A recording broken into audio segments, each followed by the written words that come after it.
All right, we're going to go live shortly. Right now, I'm going to start playing that sexy, sexy tune by State Fair. Five, four, three, two, one. Let's go.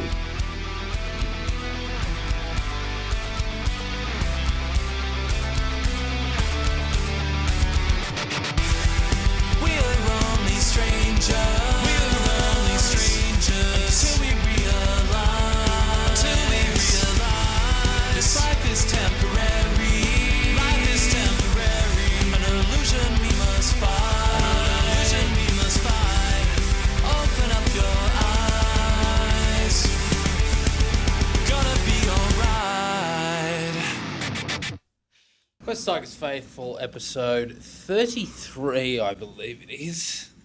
Joe McCord is with me. How are you, mate? Mate, I am all right. I woke up this morning and I said to myself, you know what? Today is going to be an awesome day. Oh, well, with the coalition split, it certainly is. But I was going to say more on that later, but we certainly would not be talking about that anymore, mate. You look like a state of origin contradiction. It's red. It's not orange. It's red. Oh, my red. apologies. But look, fair enough. Look, I mean, I am a blue. I am from New South Wales. Despite the fact that I am devastated and frustrated at their continued disrespect towards the West Tigers fraternity that now dates back 2 decades, 3 decades, really. You have to go all the way back to the halcyon days of the early 90s Balmain to sit for, the New South Wales, institution to have treated any West Tigers relative with any kind of respect. And I, for one, am sick of it. I personally think it's a joke. I think it was a joke when they dropped Appy. It's a joke that they didn't pick him. It's a joke they didn't pick Terrell May. Jerome Luai, not so much of a joke. He probably should have been dropped, and that's fair. But the other two should definitely have been picked. Joke. Look, I thought that Reece Rodson did some phenomenal things last year's series. I thought he was wonderful. But if we're going to drop Jerome Luai based on his club form and not what he did last series, then I can't understand why Reece has been placed back in the squad. Now, I know that obviously Uppy's had his moments where he's been up and down, but in terms of the impact that he's had for his team and the individual moments that he's possessed, plus the kicking game that he also possesses, which he developed at West Tigers, by the way, I think that he probably should have been the pick.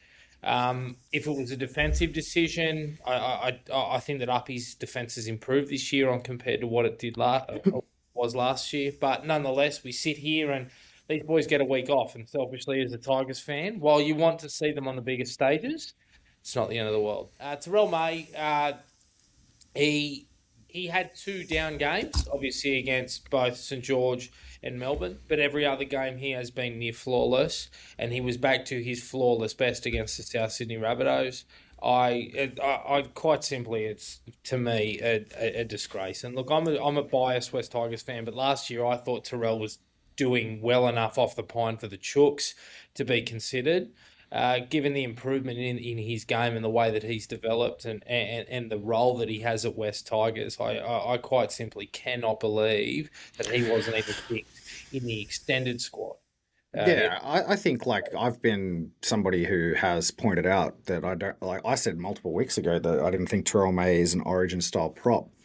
I'm coming from that point where I could easily, see why you might go with other choices if those other choices were strong ones. You know what I mean? Like if we had, 3 Payne Haas's or something like that, but we don't.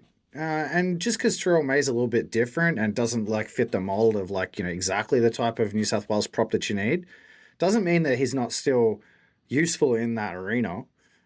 And especially when you're looking and comparing him with some of the other props that I actually feel like it's actually a down era for New South Wales props. So it's you kind of look at it and go, this is probably actually a good, it should be the easiest time for somebody like Terrell May to push his way into the side. Payne Haas is obviously now in doubt, and they still couldn't find a spot for him. Stefano Utuikamanu has been nowhere near as good as Terrell May this year. Max King, no slight against him. He's a good player. But yeah, I personally find it difficult to accept that Terrell May could have done anything different and got himself picked. You know what I mean? And so like when you kind of look at it that way, you got to ask questions about like, what is the agenda here? I know it sounds crazy, and I made this post on X about, you know, they drop Appy when it's ridiculous for him to drop Appy. They drop Jerome Luai. Okay, maybe you can explain that because Cleary and Moses are elite, right? um, and you can't pick Terrell May, but you pick Stefano as soon as he leaves the club. Like at a certain point, like it's not paranoia or conspiracy theory anymore. It's conspiracy fact. Two things. Stefano's actually regressed at Melbourne when you look at his stats. For all the talk of him becoming a premier front rower at the Melbourne Storm, he was actually putting up better numbers at the Tigers. But also, I guess the thing that's really begun to irk me is this discussion of origin plays and the Max King getting back on his line off a line break. The last week was an origin play. Terrell May has produced origin plays for West Tigers from the moment that he had the jersey pulled on. Some of the Mm. charge downs that he pulled off against Cronulla, offside or not, were phenomenal for a front rower who had done 80 plus minutes in the middle. You look at what he produced, and we'll talk about the game a little bit later. You look at what he produced in the back end of our game last week. He was right there at the end. I find it truly baffles my mind. And what I really liked was the fact that Marshall confirmed that no one at West Tigers has been spoken to about Terrell May nor Terrell May's character. Which, and I said it on X. It speaks to the conspiracy theories some people have about the amount of sway that the Sydney Roosters hold in the corridors of power at New South Wales Rugby League. Yeah, I mean, and Craig Bellamy, because like, why else does Stefano get picked? Like, there's definitely agendas that you know we seem to consistently end up on the wrong side of. Play devil's advocate, other teams' fans they'll get amongst it. They'll like fire back on X and be like, why would we pick it? Why would we pick from the Tigers? They suck, mate. We're 5-7. Like this isn't Five like and what. six.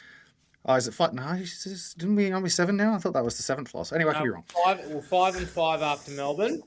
Okay, 5 and Now 6, 5 and 6. So it's not like we're I'll like cling on to running that. last wooden spooners. I need that, mate. I'm clinging onto it. I mean, but like what we had one bad loss, sure, okay, fine. But Zach Lomax, Mitch Moses gets picked out of Paris, so that argument doesn't hold water at all. Like it doesn't. It shouldn't matter. It shouldn't matter if our team's not good because our team's better than some other teams.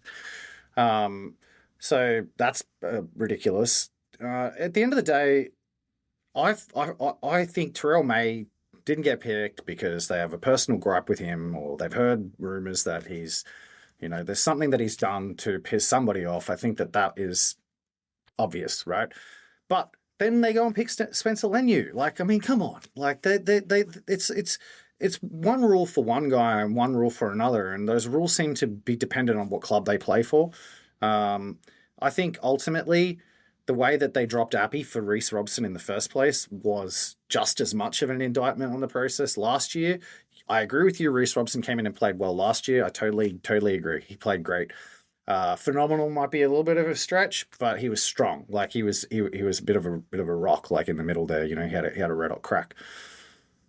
But Appy has outplayed him this season for sure. Reece Robson has not been in good form. He's probably the fourth or fifth best hooker in New South Wales this year. Oh, if we're going to pick players on form, it's Wade Egan. Realistically. Yeah. And he wasn't even in the conversation. Not even in the conversation. Tom Starling, Oh, yeah, that's a good shout.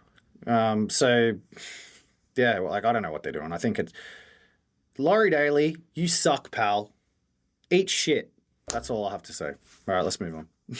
Yes, I was actually going to get you to shut up when you were saying that we're not last anymore. We're 5 and 6 because it's the perfect segue for what is going to dominate most of our conversation today, mate, and that is the mid-season review. So a lot of people will remember that at the back end of last year when we came back after our sabbatical, that we did an end of season review utilising the stats from the Great Rugby League eye test, Fox Sports, who no longer provide stats, which is a fucking nightmare for people like me, and the NRL. I have split it up into attack, kicking, defensive stats, discipline, and then some conclusions. Mac, I'm just going to read out what I've got here, and for each little section, and I will get you to sort of give me your thoughts. I'll just pop off at the mouth like I always do. Wonderful. All right. Well, let's start with the attack. Last year, we were worst in the league for run meters at 17th. This year, we have improved 10 places to 7th. This correlates with being 7th with average points scored, of which we were again dead last in 2024. We are also ranked 6th for possession. Once again, last year we were dead last. So all of those things are a massive, massive improvement. And as a lot of people know these days, run meters typically correlates with good attack. A large amount of them.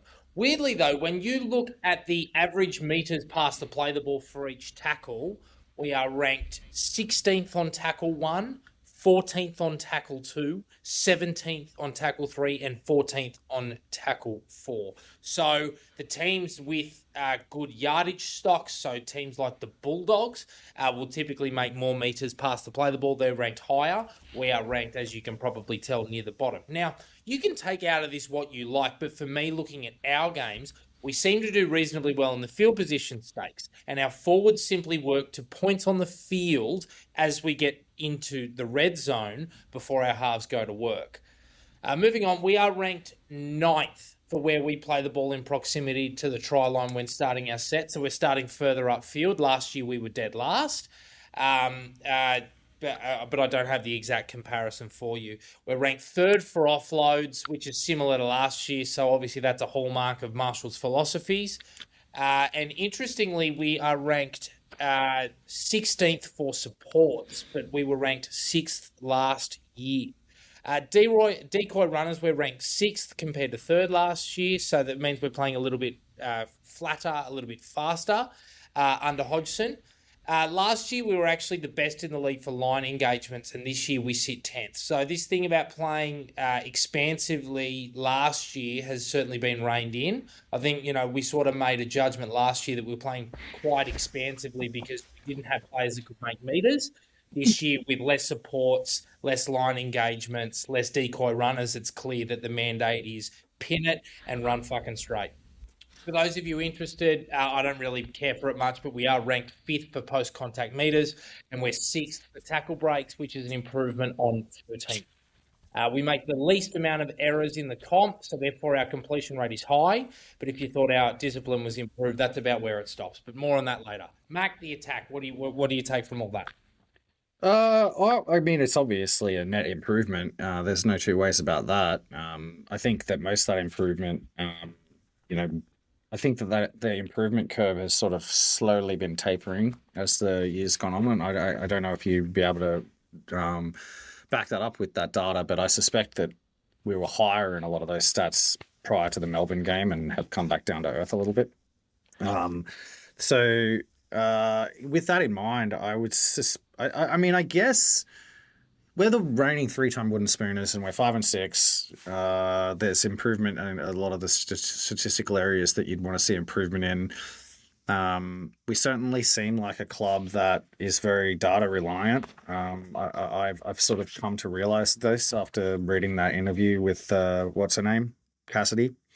I think that our club does look at the data and make a lot of decisions that are data driven, which sometimes might cause people to think that the things that we're doing are a little bit weird when they're actually, data-driven decisions. And it kind of makes sense when you watch our attack. It's a very unusual attack that kind of seems to be, it seems to be like very much focused on getting to the right areas to play a very specific play in a specific area on the field at a specific time of the game. It's all very data-driven, I feel. And it seems to be working. The problem with those sort of like strategies in sports, and it's what you find in all sports that deploy these sort of moneyball type tactics, is that they can't when things break down into intangibility, right? Like and things break down into intangibility when you've got things like champion teams, teams of destiny, superstar freaks that you run into, or when you just need to go to another level. These sort of moneyball driven teams always seem to falter when it comes down to semifinals or like championship games or things like that. And I think, as I pointed out last week, I feel like our big issue is actually, those sort of games when it's a really intense environment, when there's a lot of pressure on, when things going not our way, it all sort of falls apart because those are the times when you need people to step up and just win in the moments and do the freakish, and that's when we talk about things like having the clutch gene. Um, Club still doesn't have the clutch gene. You saw that by the fact that Lachlan Galvin dropped the ball at the line. With that in mind, like I think that it's one thing to give us a pass on for sure, the improvement. And I'm somebody who definitely, in my own personal life and in business, focuses on continuous improvement, focuses on being better today than I was yesterday, not letting perfect get in the way of good. And I see that from the club, and I respect that. But I don't. No, I still remain unconvinced that the way that what we're implementing at the club and what we're becoming is actually a semi-final team. Well, moving on. Kicking. We are ranked second for total kicks, but sixth for total kick meters. So as a lot of us have seen, Luai, Galvin, and the others aren't kicking the ball deep enough. It speaks to a need to improve this, and whether that be in training or personnel, I'm not too sure. You got anything there? Yeah, I think that if there's one area that I feel like we're disappointing, it's the 7 and 6 coming into the season. There was this expectation that the 1, 6, 7, and 9 it would be like a top four almost level spine, and that rising tide would lift all ships. And I don't think that that's been the case. I think if anything, it's been the opposite. I think that the improvement in the likes of Stafford Tor, Fonua Bolle, and the arrival of Sunia Taruba, Terrell May, and stuff like that has kind of actually papered over the cracks of what has otherwise been a very disappointing season so far by Jerome Luai and Lachlan Galvin. I think Api Coruscant has also been down on form for the most part, despite thinking he still should probably have been picked for New South Wales.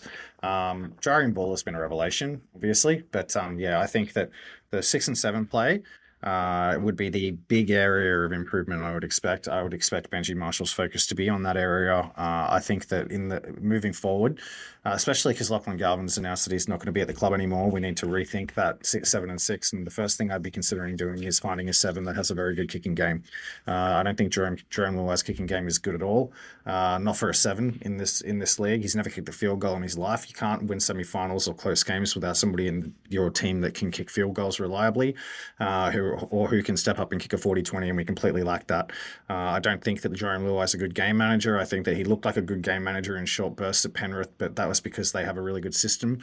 The likes of Isaiah Yeo, Dylan Edwards, James Fisher-Harris do a lot of heavy lifting to make the role of a 7 when Nathan Cleary is not there not so difficult. That he doesn't have that here. Our 13 is Alex Twal. He's not Isaiah Yeo. So it's something that I would definitely look at as a area of weakness. I think our kicking game in general is pretty one-dimensional and poor. Our short kicking game in attacking areas is inconsistent. I think it is probably Jerome Luai's strength in as far as if he had one to his kicking games. Lachlan Galvin is very inexperienced. He hasn't really developed a good short kicking game really at all. If he was a back rower, it would be an elite one, but for a 6, it's not. That's sort of what I feel. I think that the 6 and 7 is the biggest area that we need improvement. Talk about that a little bit more in the South review, but hard to disagree with any of it given you look at the stats and it's right there. Defense. This will be a little bit complicated, so just stay with me. We are ranked 12th for run meters conceded compared to last, so that's an improvement. Yeah, but that's pretty much where it stops as far as metrics are concerned. We are ranked second for missed tackles. We've sort of said in the past that missed tackles aren't the end of the world for some clubs, but for West Tigers it is. Now you might ask why. I can actually tell you why. So when we miss a tackle, According to the Rugby League eye test, we concede an average of 7.66 metres. That is ranked as the worst in the NRL, meaning that these missed tackles are more costly than what they are for, say, Canterbury, and we miss the second most of them in the entire competition. We are also fifth for ineffective tackles. An ineffective tackle is when you have a hold of somebody and they get the ball away. When you throw in the eye test stat of conceding nearly 8 metres per missed tackle, it paints a picture of why we look lost at sea when teams throw second phase at us. Teams make 0.44 metres per run than what they are expected to, again, according to the eye test. This is the third worst in the NRL, meaning that our contact isn't strong enough, and we're also ranked 12th when it comes to conceding run metres pre-contact and 12th post-contact, which means for me that line speed and defensive contact are both clearly issues. Mac? What's our do you have data there that talks about our points conceded? I believe that before Melbourne, we were 7th. Post Melbourne, we are now 15th. And I would really be interested to see what what I would call our red zone defense is like, because I feel like that we have an inordinate amount of points that are scored from longer or mid to longer range tries than most clubs. I have something for you there, mate. Actually, so this stat is points expected over actual points expected, both scored and conceded. But I actually texted the eye test today. I couldn't get onto him. But this was before Melbourne and Souths. So we were expected to concede 16.5 points. We actually ended up conceding 21 points. So defensive, we actually didn't live up to defensive expectation, meaning that there were more long-range tries scored against us before the Melbourne game. So you throw in the Melbourne game, throw in you an 8 try against Souths, Yeah. And that would have blown out even further. Yeah, so that paints a picture to me of a club that's trying to defend really well but can't.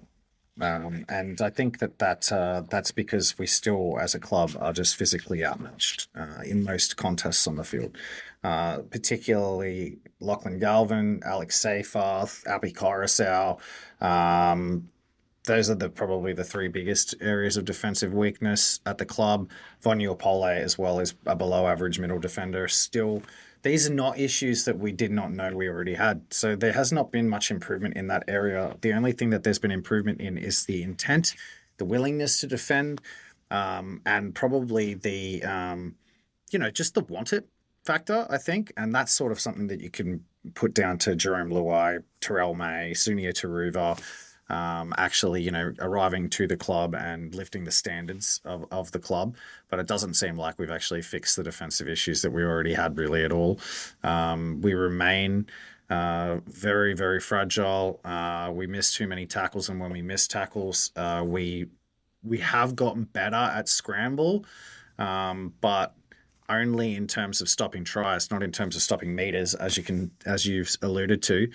The one saving grace I would say is that our goal line defense has improved a lot, especially if you take away that Melbourne game. Our goal line defense has improved a great deal, and goal line defense is definitely more attitude oriented in that shorter space than open field defense. That's very much about dominating a man in contact and making correct decisions. So, yeah, truth be told, I think that the problems still lie in 80% our side is small. Our side is still physically overmatched by most clubs. Big athletic types can just break tackles at will. They dominate us, especially edge back rowers of that ilk and middles of that ilk, and centers. Beyond that, I would say that we still have technique deficiencies because we've got a vastly younger team than most other clubs. I think that those issues, I would say I would not give us a pass mark on that. I don't think that we've improved enough on that. I agree with pretty much everything you said. Goal line defence, it is clear that the structure is strong, but in terms of the physicality in the middle in regards to contact, line speed, wrestle, these things that that are super important, in midfield, and then obviously when you've got a team in your red zone, like working the ball off their line, there's still very very clear problems there, and you can tell that with the amount of highlight reel tries that have been scored against us this year, Yeah. just in terms of long range ones. You look at the try that Valentine Holmes scored against us in the Dragons game. Obviously the UNA can try last week. These happen out of nothing. Yeah, just like a bloke stepping out of one feeble tackle, and it's alarm bells every time, and it shouldn't be that way. It's a question that I've been talking to you and others about a lot over the last couple of weeks. Is just I don't understand why other clubs seem to constantly unearth and develop physically superior talent to what we do. Um, when we're the West Tigers, like, I mean, how many fucking KFCs are there in our catchment? All right. Well, I'll have to ask the eye test for that. Actually, in the meantime, let's talk about this. David Middleton, how many KFCs are there in the MacArthur? Yeah, how many KFCs per capita or per square kilometre? I know that where I live, Tarmore KFC, I'm pretty sure is the best performing KFC in the state. So Yeah, that's Group 6 Heartland. So we'll leave it at that. But discipline. So get this right. This is really weird. It probably speaks to the fact that we actually drag teams into a dogfight with us, right? We have conceded more penalties than any other team on average, right? But really? when you add up, Mac, the amount of penalties that we have been given compared to what we have conceded, we have been given 7 more penalties than what we have conceded all year. That's mind blowing. How weird is that? Nah, that's big conspiracy level shit there. Now, do you want to see how even weirder this gets, right? Yeah. Set restarts, when you compare set restarts for compared to against, we are negative 14.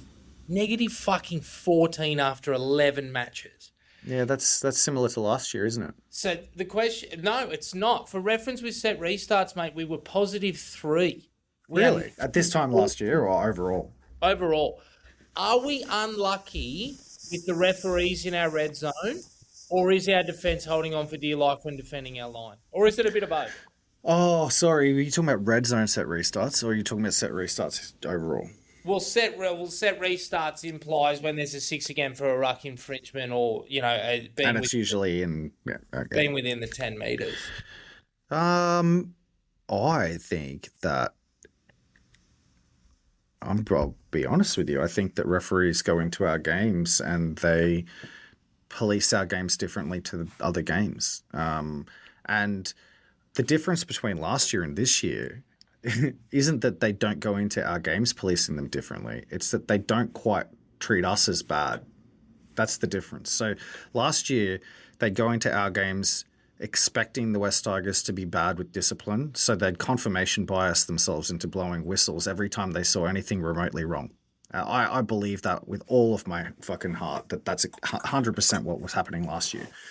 This year, it feels like that they've overcompensated because they recognised that they were doing that to the Tigers. Probably Richo went into the referees and went into catering and plundered their catering and threatened to consume all of their wives or something. But I've got a great story about Shane Richardson and catering. I don't know if I can tell it. But anyway, we'll get back to that. When we have a West Tigers faithful meetup, I'll tell the story. Wonderful. I do genuinely believe that the referees do not officiate our games the same way that they officiate other games. I don't know whether that's actually that controversial of a statement to make, because there is precedent for us knowing that referees have playbooks. We know that they do that. We know that in the pre-game they have areas that they look at, and it differs from game to game, and it's based on the clubs. We know that they referee semi-finals football differently to regular season, Origin differently to regular season. So I 100% believe that that they have on their tip sheet when they go into Tigers games, different things than they do in other games, and I just think this year on that tip sheet that they might have. Don't be confirmation biased into over penalising the Tigers on that tip sheet. But I still Scott think said that confirmation bias is a rubbish argument. I'll let you tee off. Scott's entitled to his opinion. It's a fairly interesting opinion without any context because I don't know what he's even trying to say. Are you just basically saying that my argument sucks? Because okay, you're entitled to your opinion. Anywho, these Anyway, I wasn't finished talking. these discipline ones are weird. What else you got? In terms of the set restarts, like I think that it's probably minus 14. It's probably got more to do with our inability to force set restarts, I guess, than anything. Like when we're deep on the attack, like we, give up more plays to set up the next play than most other clubs do when they're threatening on every play. So we don't put the opposition defenders under pressure on every play like most other teams do on every play when they're in the red zone. So at scale, you would expect us to there's less opportunities for us to receive a set restart, if that makes sense. Beyond that, I would probably say that we just don't win the contact so much compared to other clubs. So that doesn't surprise me so much. It seems more like a reflection of the other issues that we were discussing about being physically overmatched and also our methodical sort of approach to attack. Yeah, and I mean it's certainly what you make of it, mate. And these are stats, and you can pull out whatever you want. And, that's a fair school of thought. And given that it's showing up in other areas, why wouldn't it show up when it comes to discipline and set restarts? Yeah, all right. So Scott's basically just saying all teams get bad calls, but Scott also only showed up while I was talking and didn't hear your data. So Scott, you might want to like just go back and watch the app a little bit before you start popping off the mouth because some of the information that Rudy was talking about was pretty apparently obvious sort of data points. My conclusions after talking about attack, kicking, defense, and discipline are this. Our attack this year has improved exponentially. We are flatter, faster, more clinical, and clearly, with the benefit of a refurbished clan of outside backs and middle forwards, we're making more meters. Whether or not you attribute that to the coaching staff is up to you. For me personally, I think this is the blueprint that Marshall always wanted, but he couldn't do it with the players that he had last year. You're now seeing more of it now, and it's being executed a little bit better.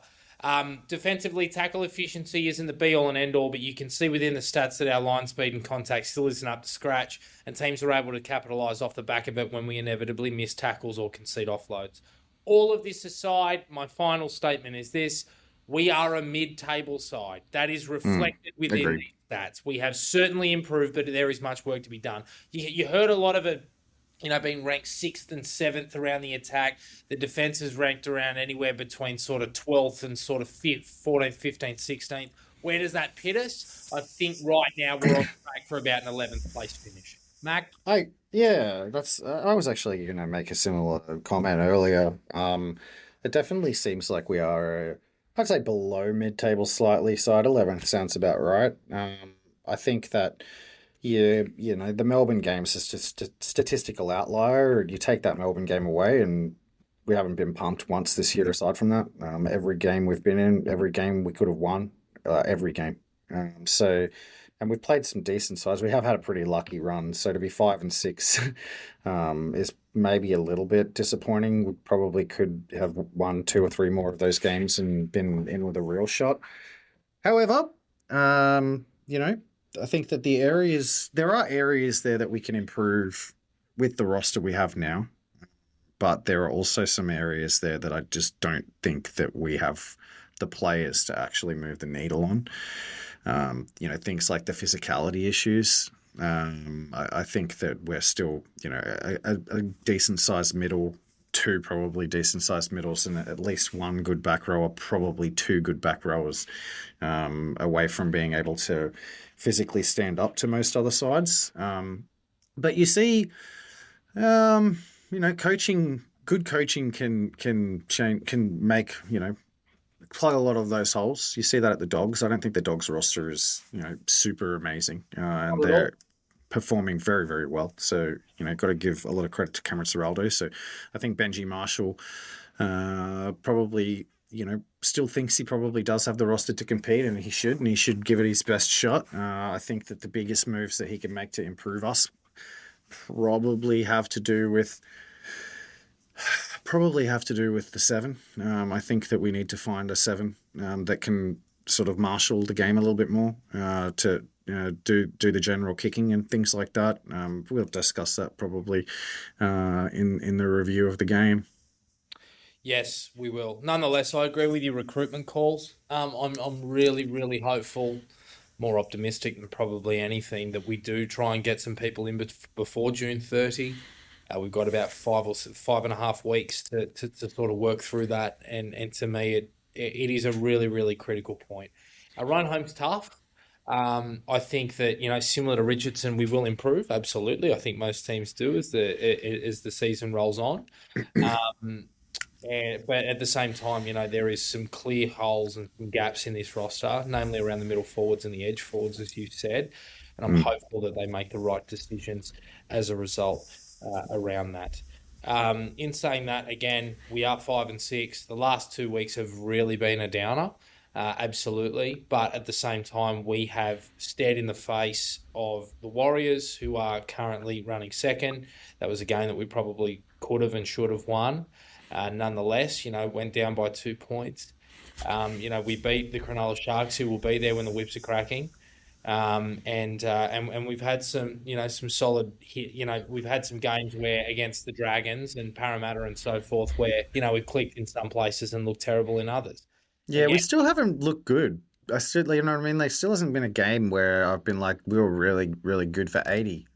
Like everybody talks about the Dolphins game like it was our best game, but we were really bad for the first 20 minutes in that game too. agreed. So it has not been an 80-minute performance in this side yet. So we're lucky to have 5 wins, and it's probably is a good sign that we have some really high quality players that are actually like lifting the standards. But it's a very patchy roster still. That's the big issue. And a lot of what you said last week, after listening back to what you were saying about roster positions 18 to 25, is bang on. Bang on. It's where other clubs have the wood over us for sure. Absolutely, and thank you for your agreement after our little spat last week. Do you want to talk about this game? Yeah. Well, I mean, I don't think. Just remember, just keep some time at the end for the New South Wales Cup review, because Oh, yeah, I know you'll go in depth with that. we So actually got a win. we got It to was a win. good So win. we'll get through this. West Tigers. Oh, sorry. Uppy Coruscant went down to the South Sydney Rabbitohs 22-12. I just want to give So you guys an idea. We had more possession, although we completed at a lower completion rate. We had more runs, more run meters, more post contact meters, more line breaks, slightly less tackle breaks, but we were better on kick returns. Our play the ball speed was exact. We had nearly 4 times the amount of offloads that Souths did. We passed the ball more. Yeah, look, at the end of the day, this one is absolutely one that got away. And I will say that I am very, very proud of our outside backs, our middle forwards, our fullback, and our hooker. But we didn't play with our halves, and it was reflected in the scoreline. Yeah, I was it was my return to the disco, right? So like I was in the Discord server, and I haven't been in there for a few weeks, and so I forgot how histrionic the girls in there get when the wobbly boots on, and they lose their mind and what have you. And at halftime, I I didn't want to fight too hard, but I was stoked, to be honest, Jared. I was like, went into half time, I was like 12-6. We should be down 30-0. I Like agree. that first half was like unbelievable. And I thought that we played about as well as we were allowed to be honest. I just don't think that we even really had a chance. Like I don't think we did much wrong. Like we had a couple opportunities to score that we didn't capitalize on, but like that happens to every club. We didn't have enough opportunities to really be upset about the fact that we were unable to capitalize on them. But hold them to 12 points by halftime when we had a guy in the bin and some of the calls that were made. Sevilla Havili's try was not a try in any stretch of the imagination. I believe that there was a rumor, and Jay in the chat mentioned it, that he literally walked up to John Morris and told him that he didn't score after the game. Anyway, I was stoked, and then we came out in the second half and we outplayed them. We were the better side in the second 40 by orders of magnitude, and simply just didn't get the job done. We came mightily close. Lachlan Galvin went within a whisker. We probably win the game if he scores that try. If you understand how the butterfly effect works, it's very likely that we would have won that game. And it was a Campbell Graham finger. So, look, it's another one of those, isn't it? It's another one of those games where I think a lot of the fans are, really down on it because, we were coming off the 64-0 loss and it was like not the best game. I have to fix it. Yeah, and we did turn it around, right? Because like you're the West Tigers, you're coming off 3 wooden spoons. You've just been spanked 64-0. You've had 30 strong minutes in the first half of absolute hell, and they were in there till the 79th minute with a. I wrap him. And Benji wrapped him, and Benji copped a lot of shit on social media for being positive about that. But you gotta.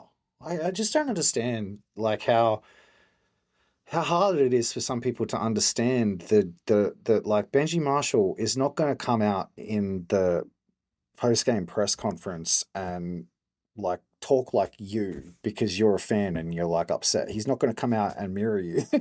He has a job to do which involves keeping his players motivated and being transparent, being fair. And like I think you can't come out of that game and single out too many players as having cost us that game. I think a lot of players had a really good game. Jareen Buller, he ran for over 300 meters, man. Like, and not many of them were line breaks either, to be honest. Like, it was 300 hard meters that he ran, and he was huge. That was one of the best games I've seen him play. It was probably one of his, like, it was probably his best career performance that didn't have, like, big highlight reels, right? Agree. Yeah, it was, as you said, he just rolled up his sleeves, as did Tito, as did Charlie. Yep. Yeah, the back three was stupendous. I agree. We mentioned before in the mid-season review sort of the stuff around size mismatches and the issues with physicality. It was there for all to see with Campbell Graham and his ability to completely shut down Adam Dewey, to also completely shut down Samuel Afainu, and then for Lachlan Galvin, the little weakling, not to be able to hold on to that ball as he goes over the line. That was pretty disappointing. But also the 2 efforts that Alex Seyfarth made for the Aitken and the Jai Arrow tries. People are worried about Kai Pearce-Paul and this, that, and the other. But if you look at what Kai Pearce-Paul does for his club defensively, it shows you why they're recruiting him and what we're missing currently. Look, I like Alex and he tries hard, but ultimately, those are key plays. And you throw in the Havili no try controversy and a couple of those misses, and suddenly you're staring down the barrel of the loss. And sometimes that can be the difference. Yeah, I mean, I think Alex Seyfarth is. Oh, I've had enough. He's a trier, and that gets you a long way. It gets you a long way in the eyes of coaches a lot of the time. He's a simple player. You want to give him simple role. 50 tackles. Like, I mean, yeah, that's a big effort. Like, he had a big effort game. He always has a big effort. Definitely. That's not what this is about. It's just exactly around the fact that, because if we're going to talk about effort, then Alex is up there on the metrics every single week. But simply just those key moments on his line, in contact, he just, unfortunately, he can't, deal with it. Which leads me to a question that he's anti-clutch. Yes, we have a we have a question for us from Team Rocket Grunt Dat Boy on X, who asked us, why isn't Sukar, the best of our edge forwards, interesting, playing on the edge? Oh, well, he is now. Yeah, we only just discovered that. Thanks for bringing that up, by the way, because I agree. Tony Sukar's probably played himself into a starting position if I'm the coach. Yeah, I agree with you. I think I'd probably have him right edge, pending what happens with Sam Weller and his MCL. T continues to say Seafarth is a tackle bot and would do better to replace Twal in the middle when he comes off, while Suka would provide more venom on that edge. That's where we disagree. Whatever your name is, something or other. Team Rocket. Team Rocket front, Dad boy. I disagree with you there. I will always remember round 2 against Canberra last year. Seafarth played at lock. Everybody was saying how good he was going to be there, and within 2 sets, he was being absolutely rolled by the Canberra forwards. Yeah. I think for him, it is probably bench back row. It's probably you swap him and Sukar's roles. Providing that Samuel is fit. And we've spoken about Samuel. He's not having the best year, but he's a better player than Alex Seafarth. I think genuinely that's the only role that Alex can hold down in first grade moving forward, providing that Kai comes across. I think Alex Seyfarth's not going to be in our 17 when it's full roster. I think Jack Bird's a better bench back row option because of his additional utility value that he brings. Tony Suka didn't start the year in our top 17. I think he straight swaps with Alex Seyfarth. I don't think that you bring Suka in and then push Seyfarth to the bench and push Jack Bird into the extended. I think Jack Bird's a better bench option than Alex Seyfarth any day of the week. So I think, I think straight up. There's question marks about whether Tony Suka. I don't know what he's like on the right. I've only ever seen him play on the left when he's a back rower. It may be that Tony Suka plays on the left and Sam Weller switches to the right. Because, I wouldn't be against that because I think Sam Weller who's kind of, he might need a change up. It might be the making of him to move him to the right, to be honest. So you never know. Yeah, look, we're going to talk about it now, but there might be a change in the halves, which at this point I believe is a necessary change, and he might want to play next to his brother. Look, we've spoken about Jerome Luai and whether or not we think that he's a 6-7. And I think that, look, a lot of his kicks last Sunday were made to look even worse by how strong that wind was at Campbelltown. And you compare that to what Humphreys was doing with the ball on the end of his sets in that second half, and you can see how bad the wind was. But nonetheless, Luai's got some work to do, and he said as much himself. But I think that when it comes to Lachlan Galvin, I think we are reaching the end of the rope. I look at our attacking structure, and I feel like it has been built to appease him. He is the one sweeping left edge, and Jerome doesn't play. It doesn't sweep around the left edge. He almost exclusively plays on the right. I think that lack of speed and that turn of pace in terms of turning the corner and playing square is really hurting us. Lachlan is a very sideways player. He was able to beat his opposite on his inside shoulder, but then drop the ball. So ultimately, does Latu Fainu score that try? I think he probably does. Oh, easy. It doesn't even get touched, mate. Yeah, and then obviously, there's been some issues defensively with Lachlan, which I put down to attitude, that have really only reared their head since he made his contractual decision. I think it is. I said it at the top of the review. I think we are playing without halves, and I think this desire that was built in pre-season to appease Lachlan to get him to sweep to the left edge is really hampering us, because I see what Jerome is doing with the pass before the pass, digging into the line and creating space for Lachlan on the outside. And we are constantly being hurt by the fact that it is not Jerome or Latu that is sweeping on that left-hand side shape. Yeah, I agree. I think Lachlan Gowan, I think his days as a West Tigers 6 are probably over. I'd say 80% likely, primarily because I think that there's a lot of fire to the smoke that is this rumor that he's going to be going. So I don't know whether you can't pick him if he's at a different club, Jared. So I think that he's probably going to be gone anyway. But even if he doesn't go, if Latu Fainu's fit, I think he gets picked. The worry, because Latu Fainu doesn't seem to be able to stay on the field for more than 2 games at a time. I don't think he's played an 80-minute. I think he might have played one 80-minute game since he's been at the club. He did at the beginning of the year, and then before that, it was last year. Yeah, I think he played 2 80-minute games. So, yes, I've spoken about it a million times. It is absolutely an issue. But if he can get his body right, and touch wood, he does, I Well, think we are a much better team for it, and I would really like to see us go back to the traditional way of playing football in the modern era, which is park your halves either side of the ruck. You have Uppy, sort of working through the middle. I would start Jack Bird at 13, and I would have Jareem Buller sweeping both edges. I don't mind that idea. I think that's a pretty good idea. I don't think that I don't think it's likely that we pivot away from our like properly uh, bedded in attacking structure in the mid season.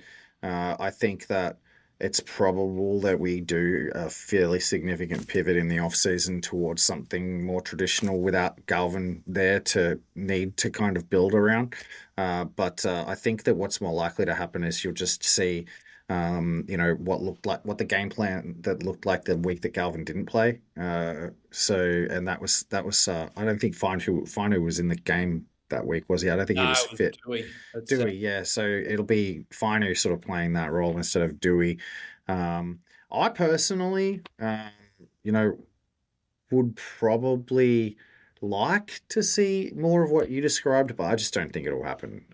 I also think that there was a little bit of a sign in the New South Wales Cup that's the direction that they might be taking because they picked a guy at 6 in New South Wales Cup that probably can play the Galvin style of 6 if he actually puts a good month of football together in the New South Wales Cup. That would be Christian Mapapalangi, who obviously came over from Newcastle and he played well. He played really well in the 6 in New South Wales Cup. He played very similar to Lachlan Galvin, is very much attacking the line, late ball movement offloads, and he put on 2 tries. So they very much might be looking at Mapapalangi as potentially an option in case Latu Fine is not healthy. Let's segue into that reserve grade game, pending you have nothing else to say about the South game. I would just add. I just wanted to shout out Terrell May. I think Terrell May had an absolute blinder. 19 hit ups, 199 runs, 63 tackles, 0 missed. I think that they already had the Origin side picked, but both him and Api Coruscant came out and did their best to embarrass Laurie Daly, and I think that they succeeded. Because if you look at the social media chatter after the side was announced and they weren't named in it, I wonder if those two had have played that well last week, if they would have got picked. I reckon they probably would have, to be honest. I I reckon it would have don't changed. disagree with you, mate. I thought Keon and Campbell Graham were phenomenal for And Keon South. too. I thought Terrell, Jareem Buller, Nappy. and Api were all wonderful. I Again, really think I'm really curious. I want to talk about just briefly. We won't talk about it for very long. go on. Like we'll talk. I've talked about it a couple of times, and we talked about it in the bit in the preseason. Like Jarian Buller's Origin eligibility. Now he's eligible for Queensland, but he's on the record saying he doesn't want to play for Queensland and he wants to play for New South Wales. But I don't think I can't imagine that if Billy Slater gets on the phone and says, "Look, Jarian, you're eligible for Queensland. I know your heart's with the Blues, but it's Origin football. It's the making of you, mate." I can't imagine Jarian Buller like just goes, "You know what, Billy? No, my scruples and values, no, buddy. It's not. We're not living in a fucking fairy tale, are we? Like Jarian Buller would say yes. Well, I wonder, bro, because like And Rob he's a different cat. Rob Toyer is a wonderful footballer, right? I think he's a phenomenal talent. He's had class in spade for years. You could see it. And once he finally didn't get a bum steer with injuries, he was always going to be a classy player. Origin written all over him. But 10 first grade games? What the? Yeah. Now, look, I'm really curious to see how he goes. And as a New South Welshman, I kind of hope he stinks it up. But He will. surely Billy Slater put a call to Jareem Buller a month. Surely. Surely. And like surely, like, can you imagine if Jarian Buller was named on the wing for Queensland? The New South Wales selectors and New South Wales fans would have been like, "Oh fuck!" Like Jarian Buller's never played a first grade game on the wing, but he is exactly who you pick him Queensland on the wing. He would carve, bro. He would carve. He's an absolute freak. You've never seen him try to score a try like a freakish wingers type try. He'd do it in his sleep, dude. He would, Like yeah. he's one of the most freakishly talented ball handlers in the game today. And you only see him play straight as a fullback, but like put him on the wing and say your job's to finish, your job's to freaking, be a freak. He'd be incredible. He would be absolutely incredible. I can't understand how he's not in that side, unless it's literally. He must be loyally devoted. He must be. It's a madness. Like Which I absolutely love. Oh yeah, look, I mean, sure, like, but he's not. You're not ever going to be eligible for New South Wales, mate. You're not going to play. You're not going to ever play for New South Wales. They're not going to magic up some sort of clause to get you into the New South Wales side. The New South Wales side don't pick Tigers players anyway, buddy. So, take the call after Rob Toya does his hammy after 5 minutes, Joseph Suaalii style, or whatever negative thing happens to the poor bugger. Isaac will probably get Jareem out of the club, and then the season after he get picked for the Blues. Isaac Moses needs to go to Jareem and be like, buddy, can you go out and reverse that statement and tell Billy Slater publicly that you play for Queensland? Because you're going to earn a lot more money when you're like, 20 game rep Origin star, and Queensland would love him, dude. Like it's madness. Like he's GI's his mentor, and GI's the original Mid-North Coast New South Wales Blues rep that played for Queensland. Like surely GI's just like, Buller, our mob play for Queensland. What are you talking about? I just God says that Queensland is stacked with fullbacks and wingers, but I tend to disagree. They didn't pick Selwyn Cobbo because they've had disagreements with. Did they pick Rob Toya? What are you talking about, Scott? They picked Rob Toya. Xavier Coates is rightly there, but Valentine Holmes is a geriatric, and then you've got Jesse Arthurs on the extended bench, who, as far as I was concerned, was a Kiwi, but he's nowhere near in the same stratosphere as Dream Buller as a footballer. No, he's not, and he's a good player. I actually think Jesse Arthurs should have been picked ahead of Toya. Yeah, look, I don't really care as long as they lose. But so whatever, play on. Whatever. State Cup. I know you watched this game because you gave me a million updates. The Magpies finally had a win, 24-6 in a bottom of the table clash, and you teased it a little bit with Christian Mapapalangi. Please continue. Yeah, so MVPs for this game. The prop Jackson Rami had his best game, and I actually think Jackson Rami is going to end up playing all this season. He had 18 carries for 189 metres, 62 post-contact metres, and he was tireless. He also had, what are we going to look at here? Was the tackle count? He had 24 tackles to go with that. Not a huge amount of tackles, but yeah, he was pretty incredible in attack. He was in two separate stints. Running all over the top of him. He looked like Keon. Jackson Rami in New South Wales Cup game. Jackson, given that he was starting in the front row, I was worried about it given the size mismatch, but he seems to have really improved these last few weeks in terms of his running stat metrics. Yeah, I agree. I think he's starting to figure out how to play middle, and it's mostly just coming down to just willingness to just bash. Like he's just getting the ball at speed, running very straight. Now, like I think that Heath Mason had a great game. Very threatening. It didn't come out on the stat sheet too much, but every time he touched the ball, he looked like he was going to make a break. Isaac Tuitupu, he is starting to round into form where I wouldn't be surprised if you see him start to at least be viewed a bit more as a possibility as an NRL depth player. I think he didn't have an off season.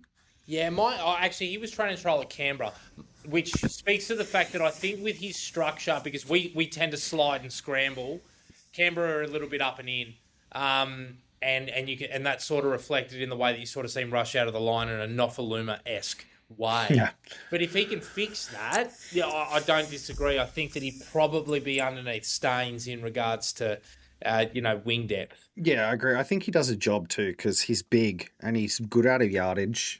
He's hard to put down. He's decent under the high ball in both an attack and defense. So he does it. He will do a job. Like he's definitely better depth than I would have said he was like a month or two ago. I think his fitness is getting better. He looks like he's getting fitter as the season's progressing, which is good. I feel like he came in quite underdone. I know you say he did on training trial at Canberra, but it felt like he came into our side. And the games I watched earlier in the season, he was like gassing very fast. Don't disagree.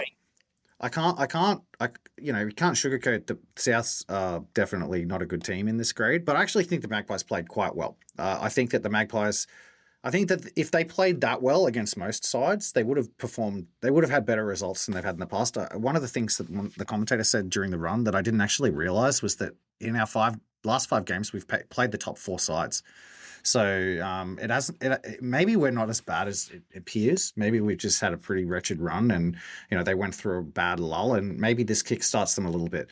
I really liked Kurt Falls at 7 in this game. I saw the Kurt Falls that was the Penrith model. Like he was controlled the game well.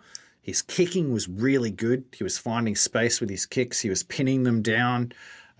He ran the ball quite effectively too, which was surprising. I was getting a little bit of like old man Reynolds type vibes off him. But no, he had a great game. And again, probably if he can back up, look, it's one game from a bad side that has had a bad season, but these are the names that stood out. I thought Josh Felady was yeah, I don't think that he's going to see first grade at the West Tigers. I think he was probably the biggest liability, to be honest, in the team. His handling is really poor. He did score a try when he gets the ball close to the line. He's a freak try scorer. Like, he's very hard to put down. It's just outside of that 5 meter window where the try line's within his eyesight, he turns into a plotter. It's very strange. It's very strange. Eliel Zakem had a really good game. I would suspect that now that where we are at the at this point in the season, I think you've got Isaac Tuitupu, Christian Mapapalangi, who put on 2 try assists, but otherwise was pretty bad, to be honest. But like, I think that those 2 try assists were pretty good plays. Kurt Falls, Jackson Rami, Eliel Zakem. They're your players that that I could potentially see playing in or later in the season. Solomon Afar-Tape, yeah, this looks like he's level to me. But yeah, I Jackson Rami's the big one. I think Jackson Rami, especially considering Funua Bole's injured, considering Samuel Afainu's now injured too, and Rami can sort of play back row and prop. I actually wouldn't be surprised to see him get an NRL start within the next month, to be honest. Interesting. Off the bench, obviously. I just think that he's probably a better option off the bench than Seafarth, to be fair. I mean, I don't disagree. I think the Seafarth doesn't really provide impact. Yeah, Jackson can. He's big. Yeah, I guess that's true. I mean, I guess we'll wait and see. I mean, he's always. I'd rather him play back row off the bench, like if anybody was gonna, because he runs straight and hard and fast. So like I could see certainly him causing more. It's the reason why I thought Tony Sukar was impressive in first grade this week, was he was actually like making Jerome Luai look a little bit better by just running it straight off him, and breaking tackles and getting some PCM. Whereas Sam Weller sort of doesn't hit the ball at pace. He's more at this point in his career. You sort of you want to give him the ball with heaps of space so he can wind up and then ball play a bit. He's a bit more like that. And Seafarth's just Seafarth. So, I wouldn't be surprised to see Rami. I thought Eliel Zakem. Look, the knock on all these guys is the same. They are all just, New South Wales Cup players. Let's be honest. They drop the ball too much. They miss tackles. They're all at that Ruben Porter type level. The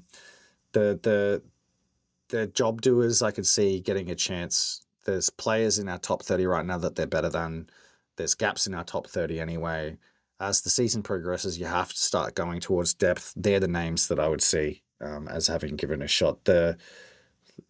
Are any of them like potentially, freaks that might, come on and, prove to be more than depth type first graders in this side? Not really.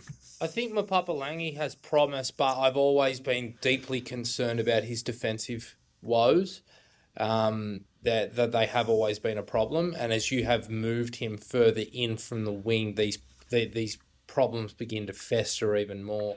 Mate, I've just got two questions for you. One is around Heath Mason. I heard again he was pretty high effort play. He's made some, decent try saving tackles, and the Johansson Cup. Well, no, Noah won the game, but Tim was the better player on the day. I think that Noah Noah just didn't really have that much impact. He gets kind of dominated in the collision a little bit. I think he's a little bit light for the middle, to be honest. Mm-hmm. Tim's a bigger model. It just looked like a big brother, little brother type thing. They came together a few times. Um, Yeah. they came together a few times, and it was like it wasn't. They just treated each other like footy. It was weird. Like it was like it's tackle, get up, walk away. Like nothing cute about it. Like they weren't about that business very professionally. Heath Mason is again. That's just more evidence to me that he's a fullback, not a six. He can't ball play, dude. Like he's all of his strength at this point in his career is just speed off the mark, low center of gravity, power through contact, tackle breaker, ankle breaker, real good off both feet, steps off both feet well. I think the idea that he wants to. That I heard somebody tell me, it might have been you, that Heath Mason himself's on record saying that he wants to make the West Tigers 14 his position, and Yes. maybe that's what's inspiring him to have a crack at six in the New South Wales Cup and go back and forward in positions. It might be just a developmental thing that they're trying to do for him. Yep. I'd like to see him. I'd like to see him more at 9. To see if that's something that he could do. He has the body type for it for sure. That low center of gravity, quick off the mark. He looks like a hooker. He's strong as an ox. He's a jacked young man. So I don't know why they've not. If they're developing him, like if they're floating him at different positions in New South Wales Cup as development, it's a high time that they try him at 9, in my opinion. I agree Because with you. if he's going to be a 14 long term, he has to be able to play hooker. Yeah, I think there's some genuine upside there. Genuine upside. Yeah, at Anything else 13. on the Cup, mate? Good win. Aaron Payne, congratulations. I know we've been mad on his case. I'm sure he doesn't listen to this podcast because he probably would have maybe given it one cursory listen once and heard me calling him names and marked it as a blacklist item. I wouldn't be listening to it either if I was you, Aaron. But congratulations. Yeah, that's about it, man. Like, look, there's some dudes in this team like that I just do not understand what we're doing. Like Charlie Murray, he had 10 carries for 76 meters, 17 post contact meters, bro. As a starting lock, like that's and he was against the bottom of the team, like that we kind of dominated in the middle. This dude just runs into people and just gets stopped. He is not big enough, not strong enough. He should be playing for the Coffs Comets, bro. He's not a New South Wales Cup level player. And like Richo, stop with the rich digital nepo hires, buddy. We see through this shit. Knock it off. Nice. Flagged the entire competition, had a week off, but they pulled the SG ball lever again. Logan Brooks starts at fullback. The Tautua twins are actually in the centres. They've moved Solomone Sakuru to the back row. Mark Tanos and Max Lyles are the halves, which is a little bit interesting. Mark named in the 6 and Max at the 7. I would have switched that, but nonetheless. Jared Haywood starts at hooker. Christian Torpau-Moores makes his flag debut in the heavy 10. And Jez Liadagaga, who has been pretty good off the pine for the most part as a small forward, will start at lock. The bench, the two main players there to sort of have a look at are Phoenix Godney and Archie Duncan. They have been named. So those boys go to Fiji. So enjoy it, lads. And No, that'll be an easy win. it's, fingers crossed, yes. And, I'll flog them. and also, City Country was on the weekend. I didn't watch the 16s, but the 18s. Hiamasi Makasini had a wonderful game. Phoenix Godney didn't see heaps of ball, and I was pleasantly surprised by one Glassy, who, while he had some moments defending against Hiamasi Makasini, which would have been difficult and proved to be in a couple of occasions, he looked really likely and had some great moments of his own. So, not a bad hit out for our boys. Solomon Sakura is named in the back row. I literally said that. You weren't listening. No, I wasn't listening because you talk too fast. Solomon Sakura is named in the back row. Finally, oh god, I can't wait. I am sure that he's going to play in a back row. That's like that's my quantum, bro. Like, get around that one. I don't know if you know, but Logan Dininger, Mm. Brooksy played Sydney Shield last week as well. Oh, So did he? he did, and he played fullback. Yeah, he played fullback for the Hawks in a 37-36 win. So they're actually they're definitely blooding the crap out of him. They've thrown him into fullback and flag. Cameron Canaan has been okay, and he's older than Logan and bigger. Logan's pushed him to the wing. It's a good looking side. I think that they'll have a pretty good time in Fiji. I reckon they'll be. Yeah, I reckon they'll be unfortunately putting the silk tails to the sword as per usual. But no, it's an exciting roster. I hope they do good. Me too. They are, to my understanding, the only West Tigers affiliated men's side playing this weekend. The women's premiership kick off there. Oh no, they don't start till July, so ignore me. They are the only Tigers side They are. in the ground. So pay the old $6.95 for your Bar TV 48-hour pass and enjoy. I think we're done, Mac. Yeah, maybe. It feels like I don't know, it feels like that the Tigers are more scandalous than this episode gave credit to. Like, I feel like that we were too level headed. I feel like that our listeners wanted us to come on here and explode. Benji Marshall, mate, you're in the hot seat, buddy. Get your act together. You're not up to the job, mate. Is that better, guys? Is that what you wanted to hear?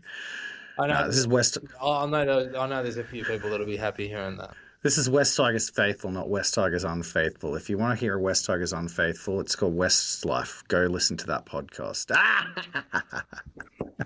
See you next week. Don't know what we're going to talk about, but we'll see you then. Oh, I know what we'll talk about. We'll talk about the Jersey flag. No, we'll probably do a bit of we'll do a deep dive into the signing stuff. Let's do that. Let's do that. We're only strangers. We're only strangers. Until we